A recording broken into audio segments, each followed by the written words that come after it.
anterior, que va a ser el desarrollo histórico de cada región país la que determina el tipo de desarrollo que se va a dar en el sector agrícola. En función a, obviamente, la fase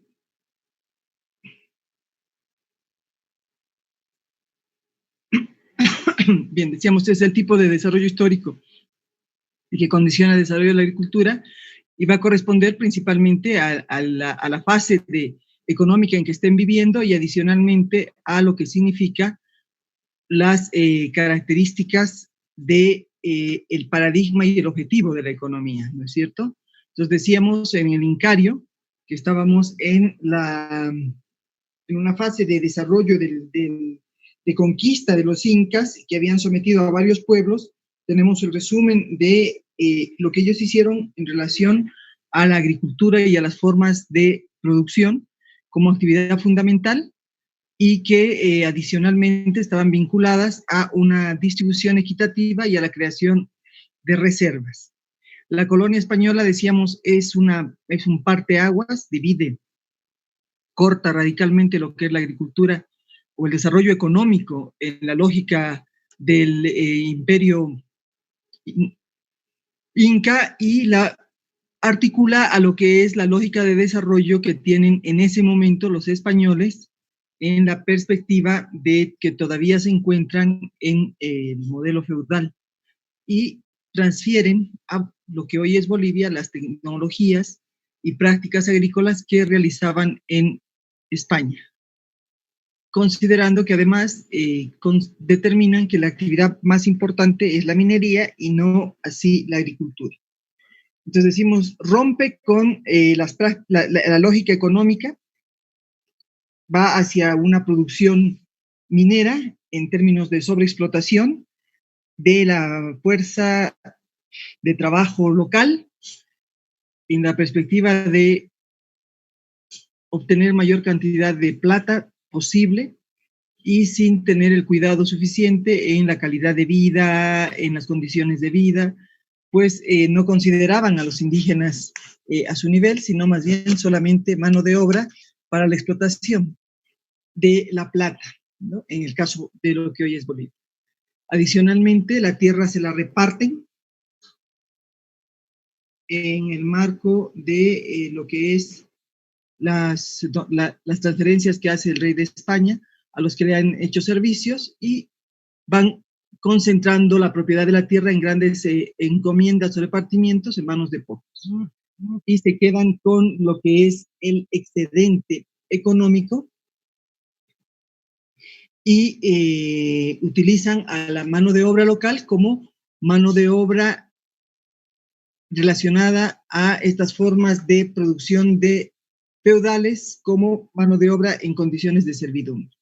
La tecnología destruyen las prácticas locales en la perspectiva de mantener una lógica de la cristianización, del Dios único, y evitar todo lo que fueran prácticas vinculadas a ritos que no estuvieran orientados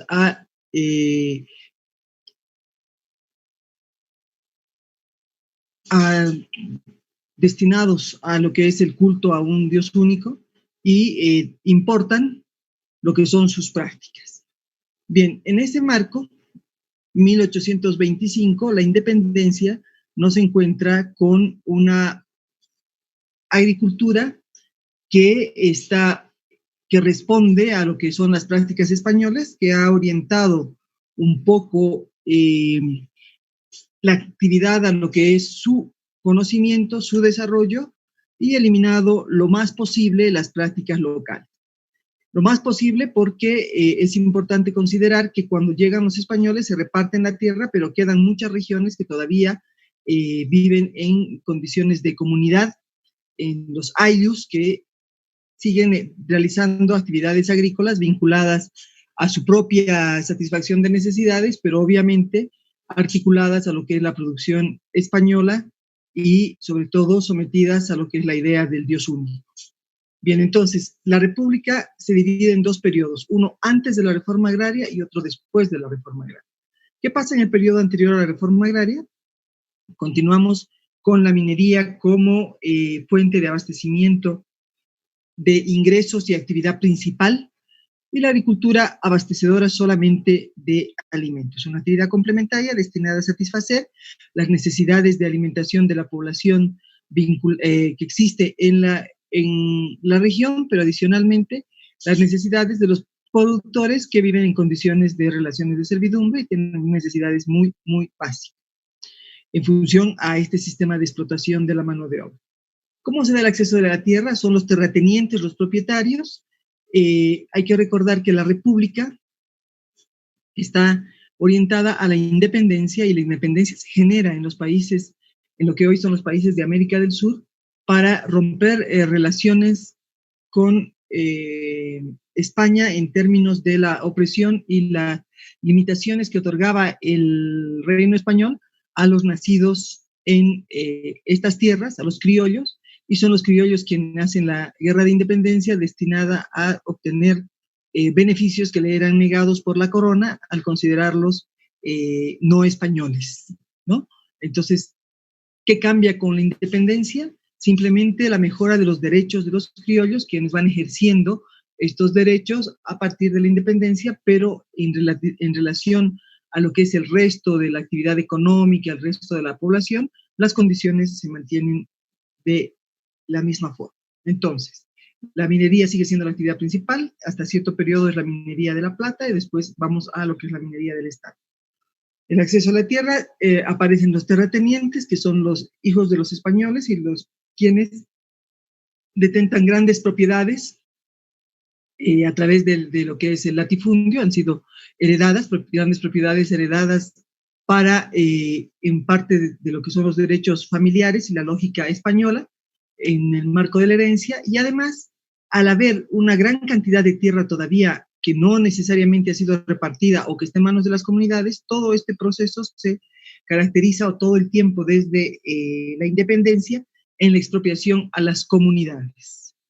Se dan las leyes de exvinculación que determinan que la tierra se puede vender y que tiene un precio, y los que no puedan pagar los impuestos y los derechos de la tierra la pierden y van siendo los terratenientes quienes se van apropiando, o los ricos quienes se van apropiando de la tierra. La desvinculación son leyes que han sido emitidas para quitarles la tierra a los comunarios. Este es un periodo bastante oscuro en relación a lo que es la distribución de la tierra y la apropiación desmedida de los ricos y de las clases dominantes en relación a la tierra, ¿no? Entonces, en este periodo se consolida la propiedad de la tierra, hasta 1887, se consolida la tierra a favor de lo que son los terratenientes, y las condiciones de distribución del producto son los terratenientes, ¿no? Entonces, la minería sigue siendo la actividad principal, la agricultura abastece de alimentos, pero la tierra, el acceso a la tierra, además de lo que había sido repartido por los españoles, se caracteriza por un periodo hasta casi finales del siglo, por la expropiación y desvinculación de la tierra a los comunarios, a los originarios, a los propietarios de la tierra, a partir de formas directas, violentas, y también a formas encubiertas a partir de las leyes de exvinculación. Obviamente, al ser los terratenientes los dueños de la tierra y mantenerse estas relaciones feudales de producción con lo que significa la servidumbre, el excedente está en manos de los terratenientes, y los que se dedican a la actividad agrícola para realizar ventas son quienes articulan los mercados y quienes desarrollan el comercio. La tecnología es un resultado de la conjunción de lo que trajeron los españoles en la época de la conquista o de la invasión, y lo que sobrevive de las prácticas del incario y las prácticas anteriores al incario, ¿no? Hay que recordar que hay una imbricación entre lo que significan no solamente las formas productivas en la agricultura, sino también en lo que es la religión. Entonces, la religión empieza a tomar algunos elementos de lo que es el catolicismo y de lo que son las creencias anteriores, y algunos elementos de la agricultura van sobreviviendo. y los ritos que se van haciendo en el marco de lo que significa la religión católica, y obviamente ya no se realizan los actos vinculados al agradecimiento a la Pachamama, al Inti, etcétera, pero algunas prácticas agrícolas sobreviven. Tampoco sobreviven las prácticas que incorporaban un gran uso de mano de obra, como los camellones o sucacollos, las terrazas o andenes, porque implicaban mucho esfuerzo y no había una voluntad de desarrollar la agricultura, porque con una agricultura de subsistencia era suficiente para cubrir las necesidades de la pequeña población urbana y de la población rural. Entonces no hay un énfasis en desarrollar la agricultura, sino mantenerla en las condiciones que se encuentra, y el énfasis está en tener tierra en propiedad, ¿no? Estas son las características de la agricultura antes de la reforma agraria. Si ustedes van a la Biblioteca Nacional en La Paz, van a encontrar todavía prensa de los años 40, principios de los 50, donde se vende tierra con X cantidad de pongos, ¿no? Es decir, X cantidad de almas, X cantidad de siervos, ¿no? Entonces se vende 25 hectáreas con 300 siervos incorporados, ¿no? Que es parte de lo que significaba todavía la forma de producción que heredamos de los españoles, que trajeron los españoles con la conquista, y que nosotros no superamos hasta lo que significa la reforma agraria. Entonces, el periodo anterior a la reforma agraria en la República, las condiciones en el sector agrícola se mantienen similares a lo que fue la colonia española.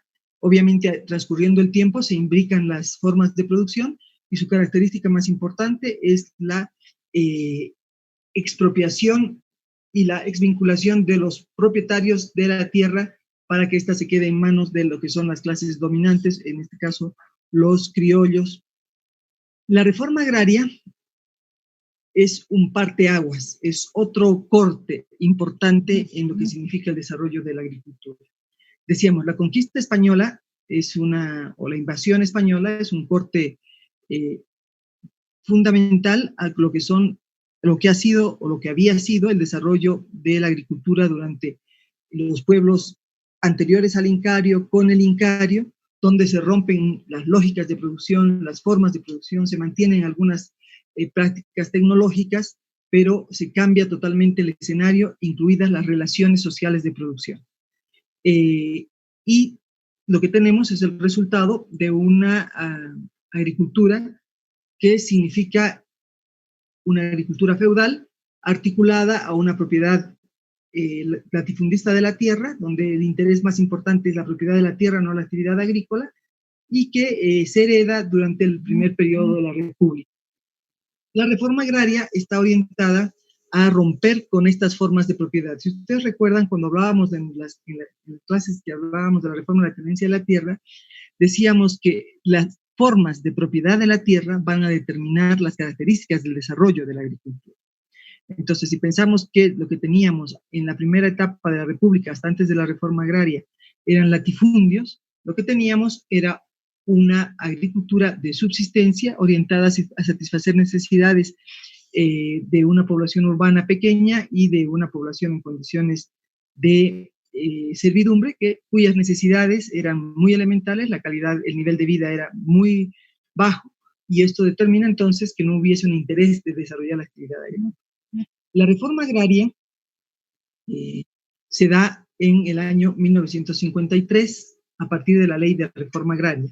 Es importante recordar que en 1952 es el movimiento nacionalista revolucionario con la Revolución Nacional quienes se hacen cargo del gobierno después de un proceso en el que se derrota a lo que es toda la oligarquía vinculada a la minería, y empezamos con nacionalizaciones, con un cambio radical en la visión de lo que es el sector económico, la economía, el desarrollo, y para ello habían, en las luchas que se dieron, estuvieron no solamente incorporados los obreros, las clases medias, sino también los productores campesinos. Sin embargo, la Revolución Nacional no tomó medidas inmediatas en relación a la propiedad de la tierra, sino que si bien estaban dentro de lo que eran las medidas que pensaba tomar, reformando lo que eran las relaciones de producción, transformando el sector agrícola, estas iban demorando. Entonces empezó a darse una presión de los campesinos en torno a la sociedad, a la situación de la propiedad de la tierra. La propiedad de la tierra es para quien la trabaja. Hay que recordar que los productores agrícolas ya habían tenido una relación con, o una información sobre lo que eran otros sistemas de producción, otras formas de vida, a partir de su participación en la guerra del Chaco, que había cambiado la visión de los productores campesinos. Entonces había una exigencia sobre la propiedad de la tierra y sobre todo en el cambio de las relaciones de servidumbre, ¿no? En ese sentido, en el año 1952, 53, empiezan los productores campesinos a tomar ciertas propiedades en algunas regiones y de hecho, a tomarlas de hecho, y lo que en algunos casos se determinó también la quema de los propietarios dentro de las propiedades. Esto hizo que el gobierno del Movimiento Nacionalista Revolucionario acelerara lo que significa la ley de reforma agraria. Para hacer la ley de reforma agraria se contrató un especialista mexicano que venía de la experiencia mexicana, que hizo la ley de reforma agraria en México, y que además con un equipo especializado articularon una ley que permitiera mejorar lo que significan las condiciones del sector agrícola y de la población que estaba incorporado en la producción. ¿Cuáles fueron los objetivos de la reforma agraria? Obviamente, el primer objetivo está vinculado a la distribución de la tierra. Al existir una presión por la propiedad de la tierra, estamos hablando de 1952, entonces son muchos años en que los productores eran sometidos, es que empieza a haber esa presión y la primera medida está vinculada a la distribución de la tierra. La distribución de la tierra se hizo principalmente en las regiones donde había una gran presión, que era el altiplano y los valles, y se consideraron las condiciones ecológicas, es decir, las condiciones naturales, para definir el tamaño. Recuerdan que cuando hablábamos de factor de producción, el tamaño mínimo, el tamaño óptimo, se articuló un tamaño óptimo considerando las condiciones naturales. Adicionalmente, el número de personas que presionan sobre lo que significa la tierra, entre cuántas personas hay que dividirla en cada región, y adicionalmente en las posibilidades de lo que significa su distribución. Entonces, por ejemplo, dijimos en el altiplano norte, en el altiplano norte se otorgaron 4 o 5 hectáreas hasta 8 hectáreas, en el altiplano central de 10 a 15 hectáreas y en el altiplano sur 50 hectáreas. Entonces se distribuyó la tierra en primer lugar a los originarios del lugar, a los migrantes se les daba menos tierra, a los que venían de otras regiones, pero la primera medida fue distribuir la tierra y para eso, si ustedes revisan la ley, es interesante revisarla, van a ver que se hizo un análisis detallado y se pudo determinar cuántos y cómo se iba a distribuir la tierra en las condiciones que hemos señalado. Se eliminó el latifundio por considerar el latifundio una gran propiedad de tierra improductiva que no cumple una función económica social, sino que está orientada a generar engorde de la tierra para después realizar su venta. En muchos casos se restituyeron las tierras a las comunidades en las que fue posible. Decíamos que todo el periodo anterior hasta finales de los 800 estuvieron vinculados a la expropiación y exvinculación de los comunarios de sus propiedades. Se establecieron áreas de colonización en relación a la tierra para reducir la presión que existía en el altiplano y los valles, y adicionalmente con el objetivo de aprovechar recursos en otras regiones, y además la reforma agraria tenía un objetivo fundamental que era proteger las fronteras. Entonces, en la perspectiva de proteger las fronteras, utilizar recursos en otras regiones y reducir la presión de la tierra en las áreas donde se distribuyó la tierra, se establecieron diferentes áreas de colonización que estaban orientadas desde el Estado. Entonces, ahí tenemos, por ejemplo, la colonización en Yucumo, tenemos la colonización en Caranavi. También dentro de la normativa, dentro de la ley, se estableció la posibilidad de la reagrupación del minifundio en los lugares donde se tuviese esta limitación vinculada a la existencia de propiedades muy pequeñas. Se reconoce la comunidad campesina como una forma de producción y de articulación y de vida, y se reconoce la propiedad colectiva de los grupos selvícolas, es decir, en las tierras bajas, aquellos grupos que todavía vivían de la recolección, de la caza y la pesca. Entonces, se les reconoce la propiedad de los territorios donde realizan sus actividades económicas. Se reconoce al sindicato como forma de organización. Una vez que se da la reforma agraria, era necesario buscar un sistema, una forma de organizar a los productores, y fue el sindicato la forma en que en mayor proporción se organizaron las comunidades, y también se reconoce la cooperativa, es decir, se establece la cooperativa en la perspectiva de un desarrollo vinculado a lo que habíamos visto en las clases de lo que son los actores económicos, a la cooperativa en la perspectiva de lo que es una cooperativa, ¿no? Otro elemento fundamental está vinculado a la eliminación de las relaciones de servidumbre, es decir, ya no hay esa relación entre el propietario, bueno, a no haber latifundio, pero se eliminan las relaciones de servidumbre y quedan proscritas dentro de lo que significa el sistema de relaciones de producción. La perspectiva de desarrollo de la agricultura en relación a lo que veían los que desarrollaron la reforma agraria, la ley y el gobierno, era un desarrollo agrícola vía farmer. ¿Qué son los farmers? Los farmers son los campesinos, farmer quiere decir campesino en inglés, y la perspectiva era de un desarrollo agrícola con una perspectiva capitalista, donde el pequeño productor debería contar con los elementos suficientes para realizar una actividad ya no de producción de autoconsumo, sino de mercancías, y articularse de manera importante al mercado, fortaleciendo sus actividades a través del incremento de la productividad, desarrollo de diferentes tecnologías, en fin. Es decir, había una visión de cómo se pensaba debía ser el desarrollo agrícola en relación a la pequeña producción campesina. Es importante recordar que también en la distribución de la tierra, no solamente se entregó la tierra en diferentes tamaños a los pequeños productores, sino que también se estableció el tamaño para la pequeña empresa, la mediana empresa y la gran empresa, estableciéndose de acuerdo, obviamente, también a las características ecológicas, los tamaños en que deberían darse estas condiciones. Y en todas las tierras que no habían sido distribuidas porque no había presión, como es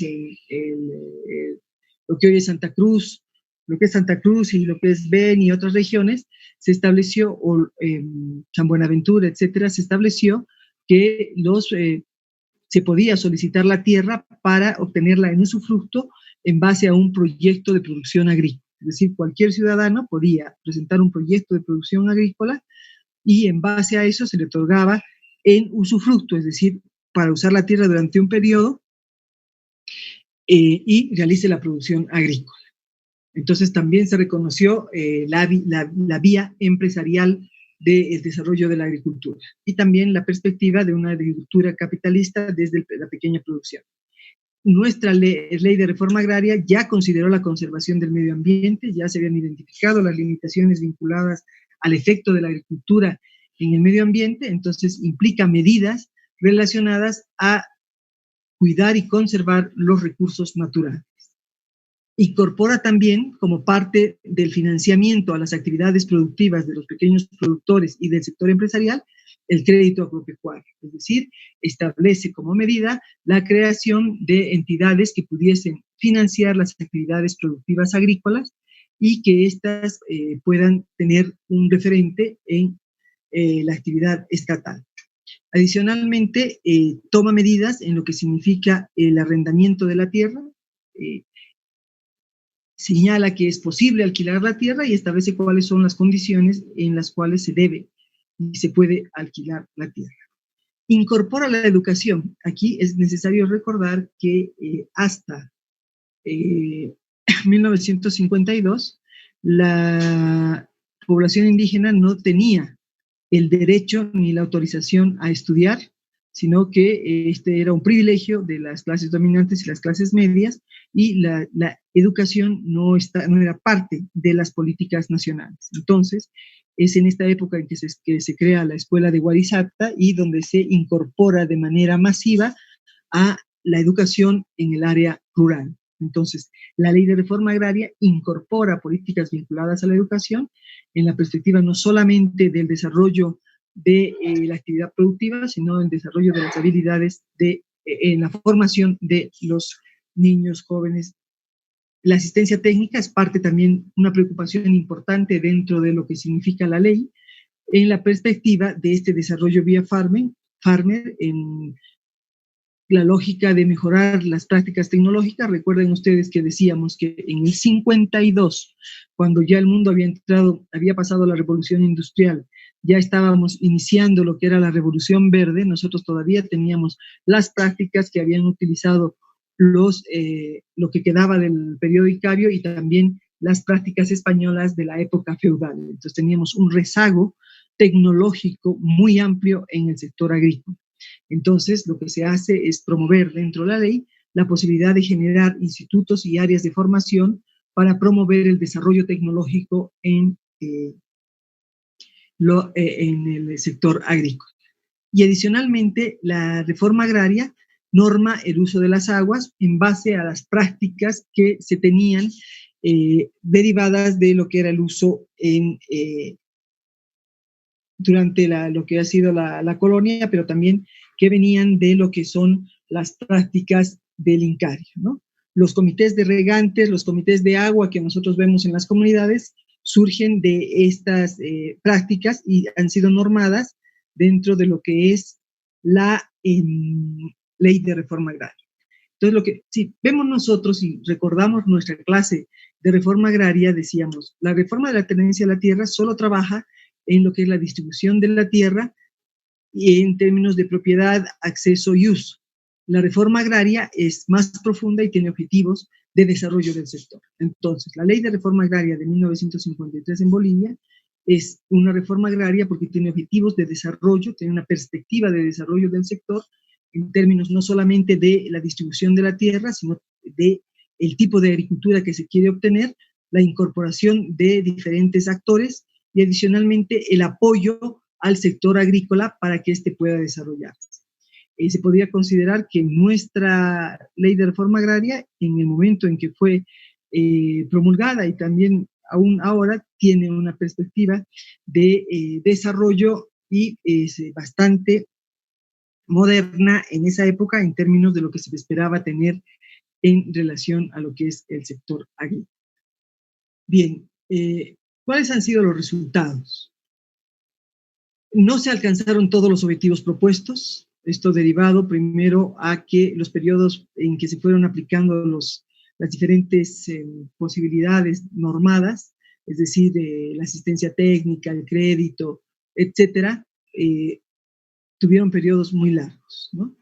El primer efecto que tuvo la reforma agraria en la actividad agrícola fue una desarticulación del comercio.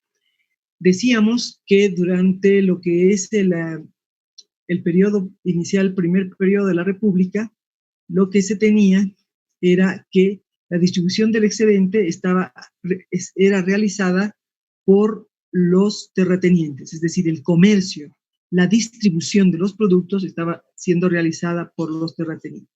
Una vez que la tierra se distribuye, los pequeños productores no saben dónde vender ni cómo vender. Recuerden ustedes que cuando hablábamos de la clase vinculada a la comercialización, decíamos que los mercados no se crean de manera automática, es decir, que si yo produzco espárragos, voy a encontrar mi mercado inmediatamente, sino más bien estos mercados se construyen, se identifican a partir de saber dónde está la demanda, cómo se debe vender, definir precios, definir costos, etcétera, etcétera, etcétera. Entonces, el primer efecto es que se desarticula el comercio y hay un desabastecimiento de lo que es el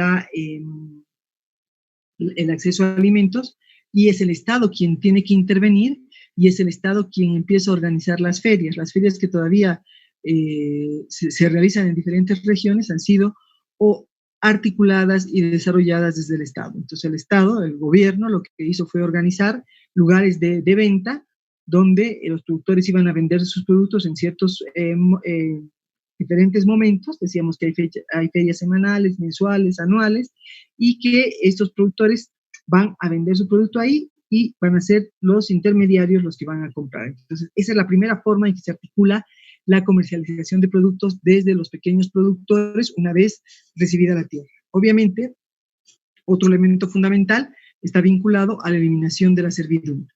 Las relaciones de servidumbre quedan suspendidas y eliminadas dentro de lo que significa el territorio nacional a partir de la Ley de Reforma Agraria.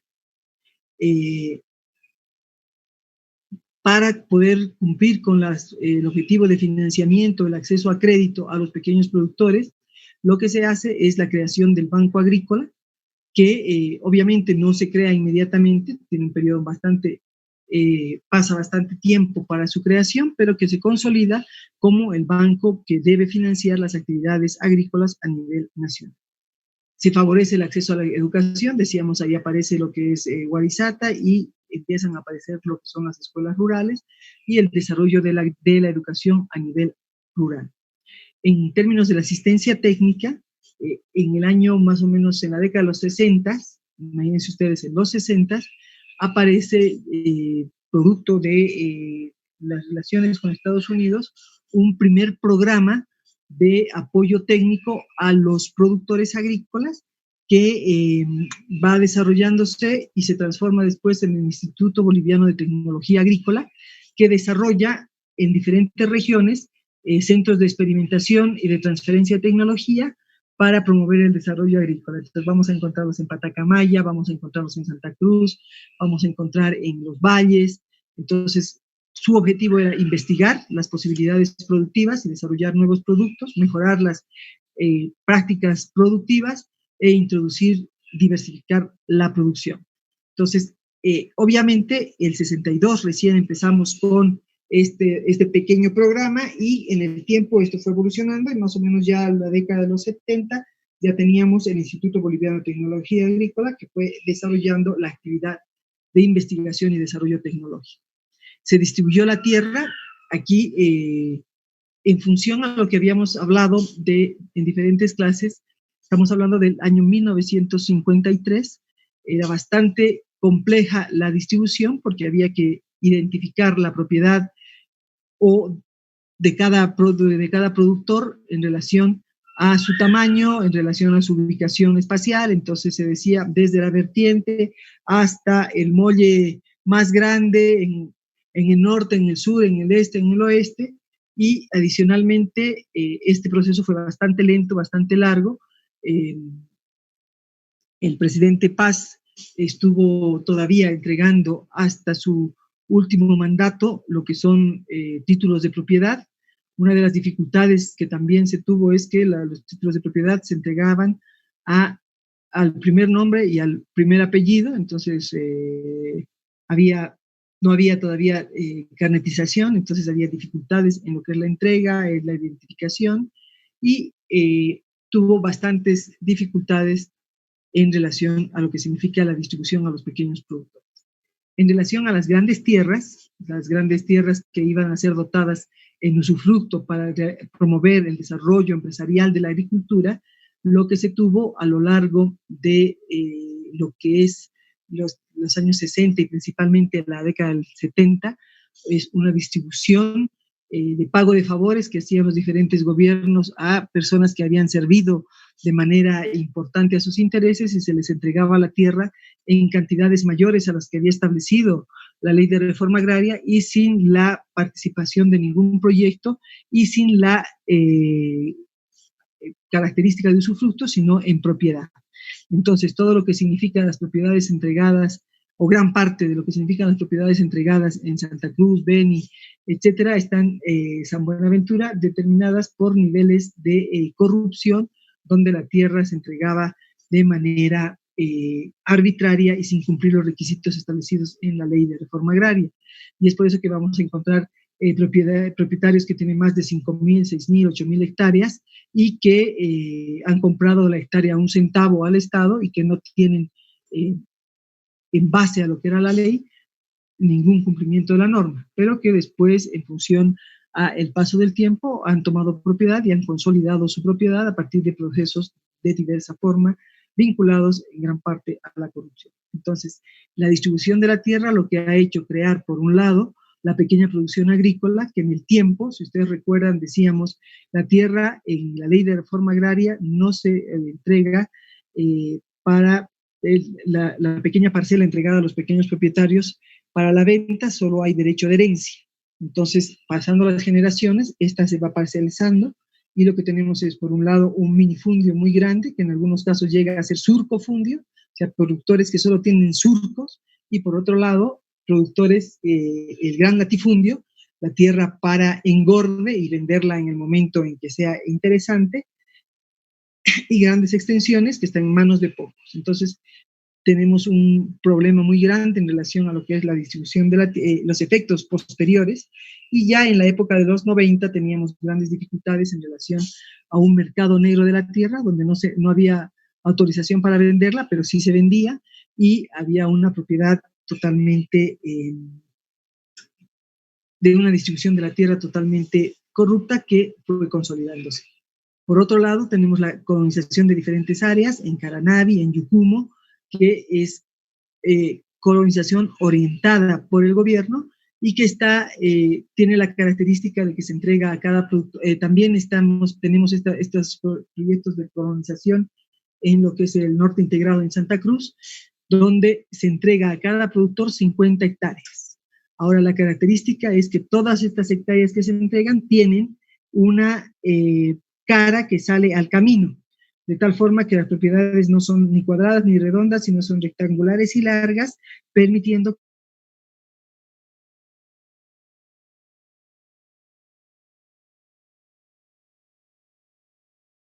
Se me pasó ver el tiempo y se nos cortó sin que me diera cuenta. Bien, ¿hasta aquí hay alguna pregunta?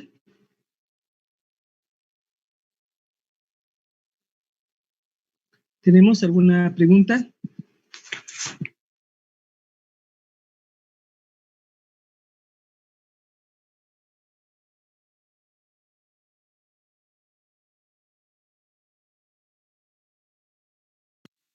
No, licenciada, está todo claro. Gracias.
Bien.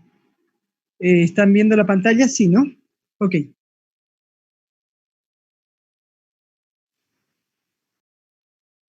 Decíamos entonces que la colonización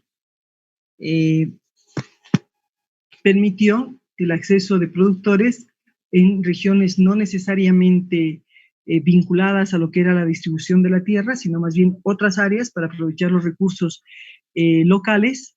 Y uno de los casos más interesantes son Caranavi y Yucumo, el norte integrado, donde se les entregó a los productores 50 hectáreas y todas las propiedades tienen acceso al camino en la perspectiva de poder facilitar su comercialización y acceso a diferentes servicios.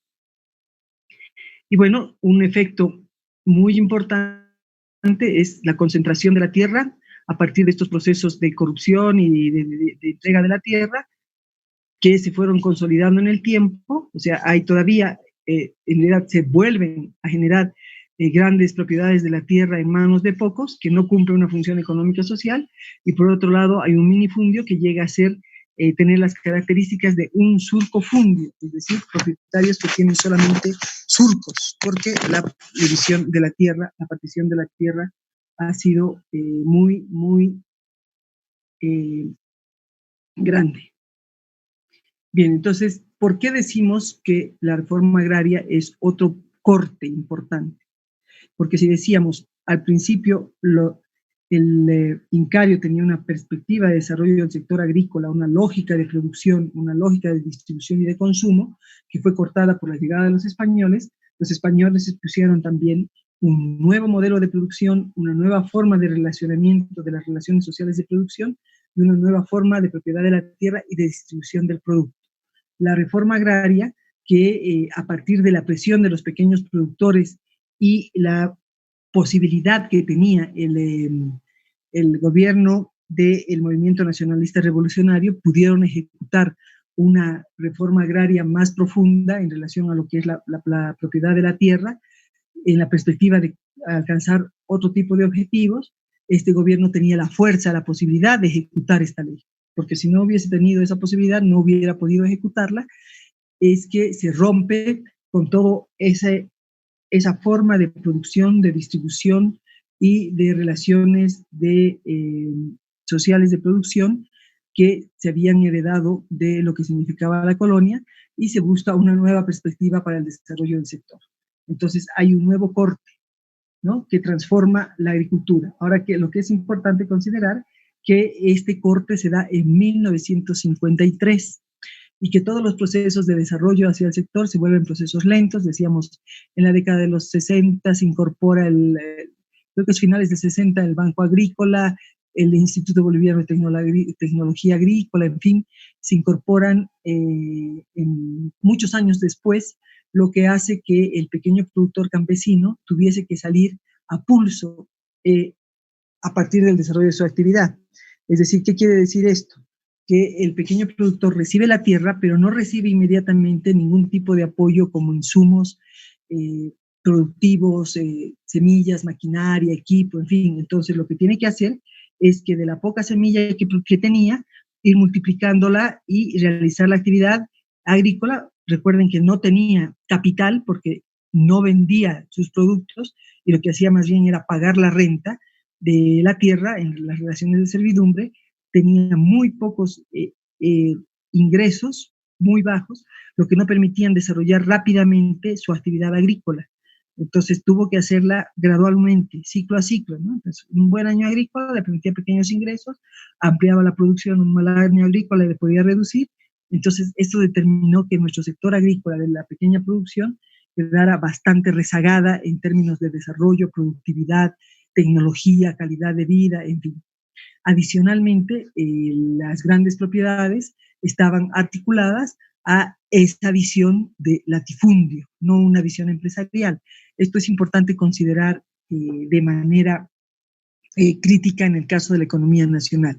En el caso de la economía nacional, nosotros no tenemos una clase o no hemos tenido una burguesía emprendedora empresarial. Nuestra burguesía es una burguesía más bien aversa al riesgo, tiene temor al riesgo, está en el sector financiero porque es más seguro y no emprende ningún tipo de actividad productiva si no está respaldado y no está el Estado vinculado y apoyado. Si ustedes ven, nuestro desarrollo industrial, nuestros industriales son muy pequeños, son actividades familiares más que actividades grandes de riesgo. Entonces, esto mismo obviamente se traduce hacia el sector agrícola con la característica de que este sector agrícola adicionalmente tiene una visión, los propietarios de la tierra, de tener tierra en propiedad para tener bienes, pero no para realizar actividades productivas. Bien, entonces estas son las características de la reforma agraria. ¿Qué pasa con el periodo después de la reforma agraria? La actividad principal sigue siendo la minería del estaño. Hay un desarrollo un poco más interesante de lo que es la perspectiva del sector agrícola, porque hay que recordar que tenemos al sector agrícola que ya ha independizado su mano de obra de lo que y tiene propiedad de la tierra, entonces tiene un interés en realizar actividades agrícolas, pero que todavía las realiza en condiciones muy elementales, y obviamente había una perspectiva desde el gobierno de desarrollar el sector, pero no necesariamente este sector, esta promoción se traduce en actividades rápidas y de corto plazo, sino que decíamos de más largo plazo. Entonces, ¿qué tenemos? Que en las tierras bajas se producen importantes asentamientos de colonización, Caranavi, Yucumo, norte integrado de Santa Cruz. ¿Qué pasa en la década de los 70?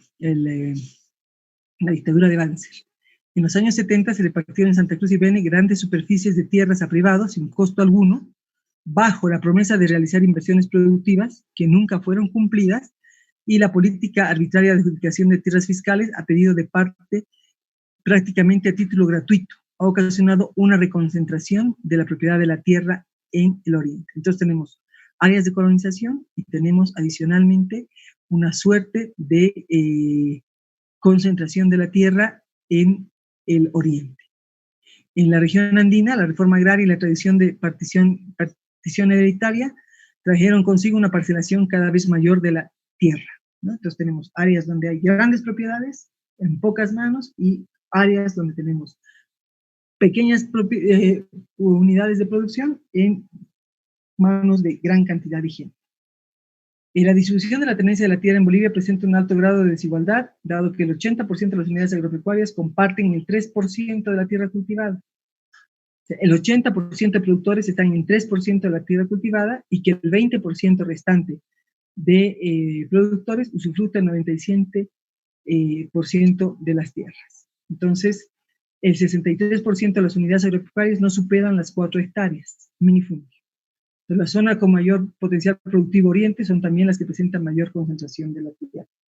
Va a ser durante la época, decíamos, del 70 y las dictaduras y los malos gobiernos donde se concentra la propiedad y se desarrollan elementos vinculados a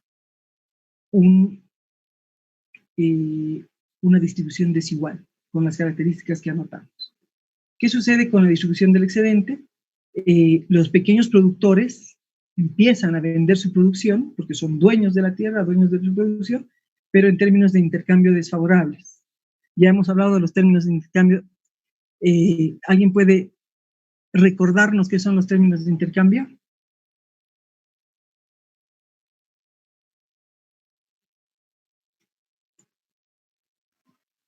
Aló, ¿Hay alguno? buenos días, Lidia. Buen día. Sí, cuando hay entre dos empresas, por ejemplo, los términos de intercambio se utiliza como un acuerdo, pero respecto a la información que se va a manejar dentro de las dos empresas. Pero en términos de intercambio es como un acuerdo que existe, en este caso sería entre el agricultor y tal vez las empresas que las compran. Los términos se entiende como un acuerdo. Ya.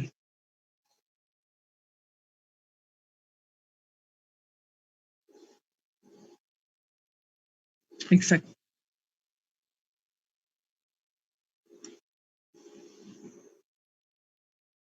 Exacto. Lo mismo se da a nivel del pequeño productor. Esta relación de intercambio, cuánto puedo obtener con mi producción agrícola en términos de bienes desarrollados en el sector industrial o servicios desarrollados en el sector de servicios?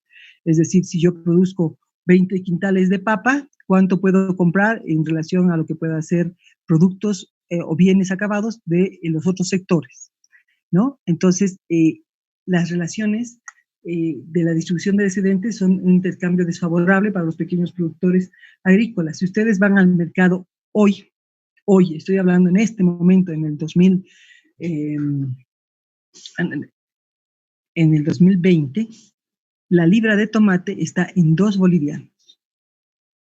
Y la comprábamos casi en esa misma cantidad en el 1998, en el 2000. Entonces, el precio del aceite, que en esa época estaría a 6 bolivianos, ahora cuesta 12 bolivianos. Entonces, fíjense la relación de intercambio. Tengo que producir más tomate para comprar aceite, porque los precios agrícolas siguen siendo los precios de ajuste para la canasta familiar. Bien, entonces está clara esa parte, ¿no? ¿Qué pasa con la tecnología? Con la tecnología se generan una serie de diferentes institutos o programas. El SAI es el primer programa desarrollado con la cooperación de Estados Unidos, y este se transforma en el Instituto Boliviano de Tecnología Agrícola, que en Santa Cruz se transforma en el CIAT. El IPTA se divide y en Santa Cruz está el CIAT. Estos son los dos programas más grandes que tuvimos de fomento y desarrollo del sector agrícola, que tenían incorporados investigación, extensión, es decir, transferir los resultados a los pequeños productores con una serie de diferentes áreas de investigación y ubicadas en diferentes regiones para productos típicos de altiplano, valle, trópico, en fin, la posibilidad de extender la tecnología hacia el pequeño productor. Y el Banco Agrícola como el banco fundamental para el financiamiento del sector agrícola, ¿no? Donde accedían pequeños y grandes productores. Entonces, estas son las características de la agricultura después de la reforma agraria que determinan un desarrollo dual del sector agrícola. ¿Qué es este desarrollo dual del sector agrícola?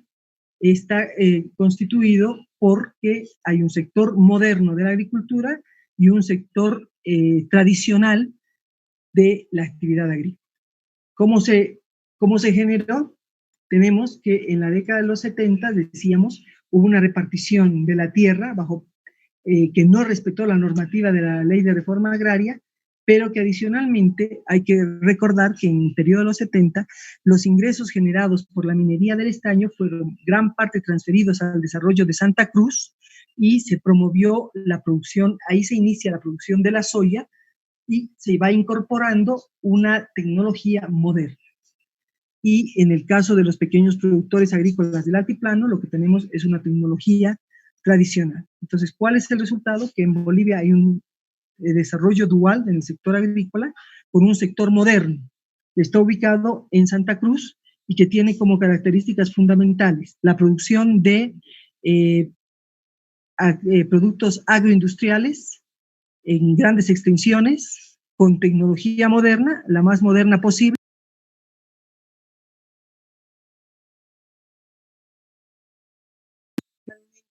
Tenemos ¿Perdón? Sí, lo que pasa es que ha entrado una llamada. ¿Ahora cómo está? Sí.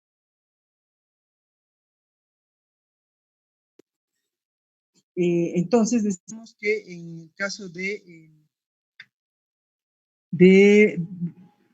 la actividad agrícola en Bolivia, lo que nosotros tenemos es un desarrollo dual vinculado a lo que significa una región que tiene características de producción moderna, actividad desarrollada para la actividad agroindustrial, en algunos casos.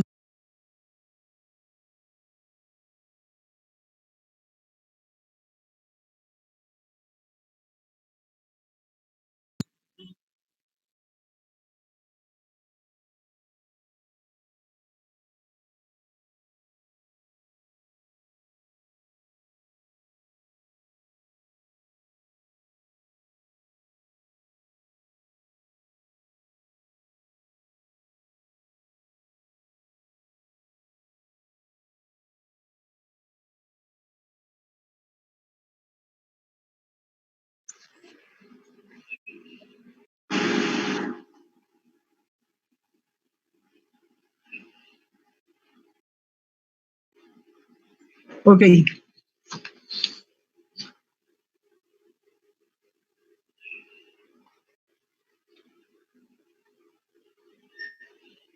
Entonces decíamos que en el caso del sector agrícola, la actividad está desarrollada en una visión dual, un desarrollo dual del sector agrícola, donde tenemos un sector moderno, articulado a la producción agroexportadora en grandes extensiones con tecnología moderna, que está en Santa Cruz, cuyas características son productos de soya, maíz, chía, haciendo las alternancias, y un sector de producción tradicional en pequeñas propiedades con tecnología tradicional que satisface la necesidad de alimentación de la población en productos que son más vinculados a la alimentación, como frutas, verduras, algunos tubérculos y otros. Entonces, hay dos formas distintas de desarrollo en lo que significa el sector agrícola a nivel nacional, consolidadas por un sector moderno y un sector tradicional, que se ha dado a partir de este apoyo grande que se dio en la década de los 70 al desarrollo de la actividad agrícola en Santa Cruz. Bien, vamos a ver entonces que esos son los resultados de la agricultura después de la reforma agraria. ¿Qué pasa en lo que es el periodo neoliberal? En el periodo neoliberal tenemos una crisis de la minería, de los precios del estaño, debido a que Estados Unidos acopió una gran cantidad de producto y pudo influir en los precios a nivel internacional, haciéndolos caer y dejando que para nosotros, un país orientado a la producción de estaño, tuviese que llegar a las condiciones en que se llegó ese momento de cerrar la actividad minera y relocalizar a los mineros, ¿no? Entonces, dejando de tener esa actividad principal, empezó esa gran idea de exportar o morir, ¿no? Que estaba señalada a empezar a desarrollar otros sectores de producción que pudiesen sustituir la actividad minera en lo que significa la actividad de generación de ingresos y divisas para el país. Ahí se incorporaron una suerte de productos como la soya que fue un elemento fundamental, que hay que recordar que su característica principal o sus limitaciones principales en el caso de la producción nacional son, primero, que tiene una subvención muy grande desde el lado del Estado a través de la subvención del diésel en el uso de la maquinaria. Por otro lado, el costo de producción de la soya boliviana es más elevado que cualquier otro país, porque adicionalmente de incluir los costos de producción típicos de una actividad productiva, tiene también la desventaja de los costos de transporte hasta puertos. Hay que recordar que en este caso, como no tenemos salida al mar, hay que cubrir costos adicionales de exportación hacia otros lugares, pasando por ya sea hacia Chile, hacia Arica, los puertos de Arica, o ya sea por el lado de Uruguay, utilizando lo que son los ríos que están en esa región para salir al Atlántico. Entonces hay un costo adicional vinculado al transporte que pone en desventaja el precio, la competitividad de la soya en Bolivia, ¿no? Pero se constituye en un elemento que ha sido desarrollado y fortalecido dentro de lo que es la producción nacional en la perspectiva de exportar o morir. Otro elemento que se desarrolló y se utilizó mucho fue la exportación de madera, en una explotación totalmente desorganizada, sin tomar en cuenta la reposición de las maderas preciosas, en lo que terminó fue en un desabastecimiento total y que Paz Zamora diera una pausa ambiental para reducir la sobreexplotación de los bosques en Bolivia, porque lo que se hizo fue exportar madera preciosa en grandes cantidades, pero sin cumplir las normas de reposición, de control, etcétera. Fue una sobreexplotación, una deforestación muy grande vinculada a las maderas preciosas, ¿no? Que generaron ingresos, obviamente, pero nos han dejado sin la posibilidad de tener una fuente de ingresos vinculada a esta práctica, pues no se repuso. Hay que recordar que los árboles demoran 25 años, 25 o más, porque depende de la región, en crecer los árboles, y para poder reponerlos había que cortar y sembrar y tener un manejo integral. Pero obviamente hubo una sobreexplotación que terminó en esta pausa y que hasta ahora no hemos podido recuperar porque no hay, y que si vemos ahora con lo que ha sucedido el año pasado y este año, donde los grandes productores de Santa Cruz quieren convertir las tierras en tierras para ganadería, grandes niveles de incendios provocados para utilizar después las tierras en actividad ganadera, nuestro sector agrícola vinculado a lo que es la explotación de bosques cada vez es más reducida y en peores condiciones. Adicionalmente, se incorporó dentro de las pequeñas, algunos elementos de los pequeños productores, la exportación de café y algunos azúcar en algunos momentos, en años de buena cosecha, y aceite derivado de la soya, como parte de lo que es esta participación del sector agrícola en lo que es la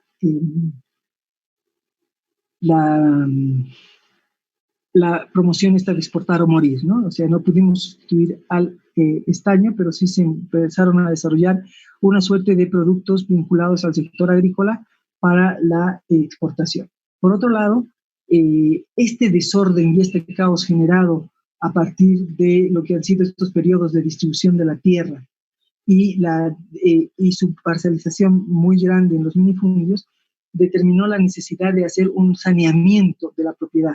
Y en 1996 se dicta la ley INRA, que está orientada a poder hacer el saneamiento de la tierra en Bolivia, primero, obviamente, por un lado, consolidando la propiedad de las grandes propiedades otorgadas en lo que es la parte tropical, pero también en la posibilidad de mejorar las condiciones de la tierra en la parte tradicional, donde se había generado un mercado negro. ¿Qué quiere decir un mercado negro? Que si bien estaba prohibido vender la tierra, los productores vendían la tierra y a través de documentos privados, y que eran reconocidos por corregidores, por sindicatos, etcétera, y lo que se necesitaba era aclarar las características de la propiedad. Entonces, la ley INRA tiene como objetivos, primero, el saneamiento de la propiedad. Por otro lado, incorpora la propiedad de la tierra para las mujeres. Aquí es importante recordar que en el caso de Bolivia, por prácticas, las mujeres, en prácticas ancestrales, las mujeres accedían y acceden a la tierra a través de sus padres o de sus maridos. Entonces no había una propiedad importante de mujeres de la tierra. Podían ser las viudas, por ejemplo, pero no había un derecho a la propiedad que se pudiese traducir de manera muy efectiva. Entonces la ley INRA incorpora ese elemento, incorpora el elemento de reconocer la propiedad de la tierra en las mujeres, y adicionalmente también incorpora esta parte de la reforma agraria, de los objetivos de la reforma agraria, que es el reconocimiento de los territorios, de la propiedad colectiva de los grupos silvícolas, y el reconocimiento de la propiedad de la tierra de las comunidades campesinas. Entonces, la ley INRA busca incorporar estos elementos dentro de lo que significa este saneamiento de la tierra. Entonces, se esperaba tener saneada la tierra máximo en el año 2000 o el año 2002, como un máximo de tiempo. Lamentablemente, hay que recordar que cuál era la forma en que se habían establecido las propiedades. Era desde el lindero A, era la vertiente, el muelle más grande, el inicio de la falda de la montaña. En fin, era muy difícil de conocer la propiedad y fue muy difícil determinar cómo ponerse de acuerdo, pero ya había el año de 1996 una necesidad explícita, que ya estaba transformada en ley, de poder mejorar lo que son el saneamiento de la propiedad de la tierra. Por otro lado, en 1985 aparece el Decreto Supremo 21060, que implica el régimen de libertad de importación de bienes, que se traduce en el caso del sector agrícola en la apertura del mercado agrícola para la producción internacional. Entonces, si recordamos que sucede que nosotros en el año 1952 todavía teníamos una productividad muy baja en relación a la productividad de otros países y las posibilidades de la producción local, derivada a que era una economía agrícola de subsistencia, orientada a satisfacer necesidades de una población pequeña que tenía un nivel de vida, una calidad de vida muy baja, principalmente la población rural. El mercado interno boliviano era muy reducido porque el 70% de la población más o menos estaba en el sector rural, que no era un gran consumidor de bienes acabados, sino que vivía en forma de subsistencia. Entonces, ¿qué significa? El 52 nosotros no teníamos una capacidad competitiva. El 62-64 aparecen los primeros programas de asistencia y desarrollo tecnológico, y además hay que recordar que en todo este periodo el productor a pulso, con su propia tecnología y con sus propios recursos, ha ido desarrollando el sector agrícola. Es que en el año 80 nuestras posibilidades productivas eran muy limitadas en términos de tecnología, en términos de desarrollo productivo, en términos de posibilidades de competir con países que habían entrado en el desarrollo tecnológico y que habían incorporado técnicas productivas bastante desarrolladas para la época, obviamente, y que tenían costos de producción más bajos. Entonces, ¿en qué se traduce el régimen de libre exportación de bienes en Bolivia? Es que empezaron a llegar huevos chilenos. Si bien nosotros tenemos una articulación interesante con Perú en la época de producción, vamos a recibir productos. Cuando nosotros no tenemos zapallo, recibimos zapallo peruano. Cuando no tenemos camote, recibimos camote por los ciclos productivos. En el caso de esta apertura, tuvimos una invasión de productos chilenos, argentinos, peruanos en el mercado interno, agrícola, ¿no? No estoy hablando de los otros, porque ya llegamos a tener hasta copas italianas, y en fin, tuvimos una invasión de productos acabados y transformados, pero en el caso de los productos agrícolas tuvimos también una invasión y una contracción muy fuerte de la producción agrícola local, nacional. Por otro lado, los bienes y servicios en general podían exportarse libremente, por eso es que vemos que la madera salió de manera libre en condiciones no de conservación, hasta que esto se limitó, no porque nosotros lo hayamos decidido, sino porque el comercio internacional empezó a promover los diferentes países que solo iban a aceptar como venta madera certificada. Pero para eso nosotros ya habíamos devastado gran parte de nuestros bosques. Por otro lado, en esta posibilidad de exportación se podía exportar sin haber considerado si se había satisfecho el mercado interno en el consumo de ciertos productos. Por otro lado, de acuerdo a lo que significa el 21060, las empresas y entidades del sector público y privado podrían convenir o rescindir los contratos de trabajo. Es decir, había una libertad de contratación donde tú podías contratar y despedir en función a las necesidades de la empresa sin tener una justificación suficiente, lo que dejó en libertad a los empresarios de contratar o de despedir. Entonces, esto empezó a generar una inestabilidad en lo que significa la seguridad del empleo, y se tradujo también en efectos en las empresas agrícolas que estaban vinculadas a la producción y a la transformación. Otro elemento vinculado al 21060 son los precios de bienes y servicios en todo el territorio de la República se establecerán libremente. Es decir, el mercado empezó a definir de manera permanente los precios de todos los productos, incluidos los agrícolas. Hasta antes del modelo neoliberal, en los mercados en Bolivia, si uno iba, por ejemplo, al mercado Rodríguez, había una pizarra de precios que daba una información indicativa sobre cuál era el precio al que debía girar la venta de ciertos productos. Entonces había un precio indicativo de la papa, etcétera, etcétera, y lo que sucedió fue que con la libertad de precios esto se eliminó y los productores agrícolas vendían a precios muy bajos y los comerciantes, los intermediarios, podían vender al precio que quisieran. Entonces los procesos de especulación en momentos de escasez eran muy grandes y el beneficio quedaba en manos de los intermediarios. Entonces, la libertad de precios también tuvo un efecto muy grande en relación a la actividad agrícola, porque esta presión de precios bajos determinó que no hubiese protección al sector. Entonces, el sector agrícola se fue contrayendo, no solo porque había productos que competían con subproducción, sino porque los precios podían ser establecidos de manera libre, y si importábamos papa y la papa era más barata la peruana, esta papa la producción nacional iba en desventaja. Adicionalmente, si el mercado presionaba, podríamos vender a precios más bajos. Por otro lado, se autorizó al Ministerio de Industria, Comercio y Turismo a efectuar importaciones, adquisiciones y todas medidas para garantizar el normal abastecimiento de artículos de primera necesidad a precios competitivos. Es decir, que si subía el precio del maíz por estacionalidad, ya hemos dicho que el precio puede variar por la estacionalidad, porque en este momento no estamos produciendo maíz y hay poco maíz, lo que hacían ellos es importar y bajar el precio. Entonces, aquí también afectamos a los pequeños productores agrícolas porque se podía abastecer y se abastecía el mercado con producción externa. Entonces, el trigo, por ejemplo, fue exportado de manera importante y aquí terminamos de matar lo que era nuestra producción de trigo, que ya había muerto o estaba en muy malas condiciones cuando los gringos nos donaban harina.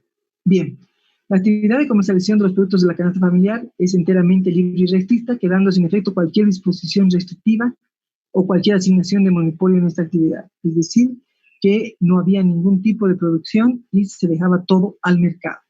Esto, obviamente, tuvo como el 21060 tuvo como resultado para el sector agrícola una reducción de lo que significaban las posibilidades del sector productivo agrícola. Por otro lado, incrementó, enfatizó, promovió una desigual distribución del excedente, una concentración de ingresos en la parte del oriente y los ricos, y un empobrecimiento de lo que es la parte tradicional de la producción agrícola y los sectores populares, ¿no?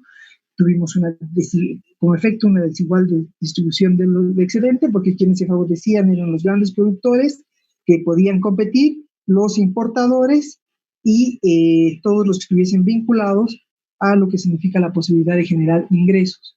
Y por otro lado, los pequeños productores fueron reduciendo por diferentes razones que hemos expuesto sus ingresos. Y pasó lo mismo con el sector obrero, donde las posibilidades de empleo quedaron en el marco de la oferta y la demanda.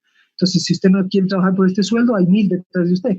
Entonces, empezó a establecerse una desigualdad, distribución de excedente en el marco de ingresos, pocos con grandes ingresos y muchos con muy bajos ingresos.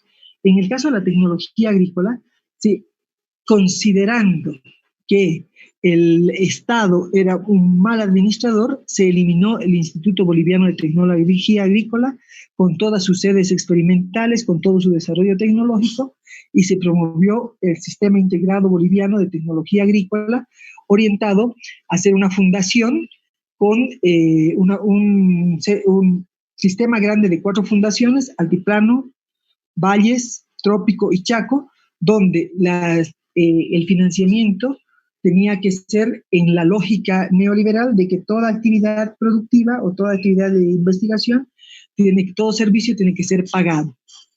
Entonces, las fundaciones empezaron a desarrollarse inicialmente con aporte de capital del Estado y de la cooperación internacional, donde a lo largo de todo el periodo neoliberal solo se hicieron 13 investigaciones.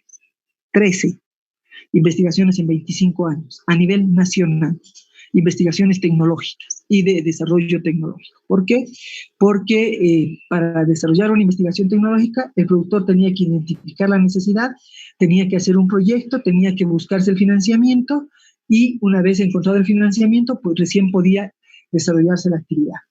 Ahora, los productores no llegaron a hacer una identificación de grandes proyectos porque no tenían las posibilidades de hacerlo, y no había quien estuviese motivando este desarrollo. ¿En qué quedaron las fundaciones? En que empezaron a promover lo que es el agronegocio y desarrollar empresas rurales de producción, tratando de buscar una lógica de producción capitalista en el sector agrícola. Durante 25 años, la investigación y desarrollo tecnológico quedó en cero a nivel del sector agrícola nacional. Lo que sí se salvó fue el CIAT de Santa Cruz, que fue promovido y desarrollado por las empresas agrícolas vinculadas a la soya, a la producción de caña de azúcar, a la producción de maíz, en fin, que podían subvencionar el desarrollo tecnológico desde el CIAT, convirtiéndola en una entidad privada. Bien, ¿qué pasó con el Banco Agrícola? El Banco Agrícola quebró fue cerrado, porque los grandes empresarios no pagaron sus deudas. Vamos a concluir con esto la clase porque ya estamos en tiempo y nos vemos el día miércoles. Que tengan un buen fin de semana. Gracias, Licen. Hasta luego. Hasta luego. Hasta luego, licenciada. Hasta luego. Hasta luego,